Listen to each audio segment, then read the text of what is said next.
Hello my dear lovely friends, ఈ మధ్య daily post చేసిన 2025కి సంబంధించిన విజన్ బోర్డ్ ఎలా తయారు చేసుకోవాలి, అసలు ఏంటి మన లైఫ్లో విజన్ బోర్డ్ తాలూకు పాత్ర అన్నది మీకు అర్థమయ్యే ఉంటుంది. సో అది నేను జనవరి 1, 2 అండ్ 3న 3 వీడియోస్ పోస్ట్ చేయడం జరిగింది స్టెప్ వైజ్.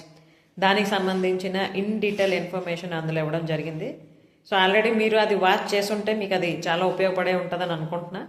ఇంకా లేదు అనుకుంటే please subscribe this channel and watch the previous 3 videos 2025 విజన్కి సంబంధించి. 2025 అన్నది మీ జీవితంలో అద్భుతమైన ఇయర్గా మారబోతుంది. అయితే కేవలం అది మీరు ఆలోచించి, మీరు నిర్ణయించి యాక్షన్ తీసుకున్నప్పుడు మాత్రమే. సో ఎవరైతే యాక్షన్ టేకర్స్ ఉన్నారో ఖచ్చితంగా ఈ 3 వీడియోస్ వాచ్ చేసి మీ లైఫ్ని మంచిగా ప్లాన్ చేసుకోండి. ఓకేనా? Thank you.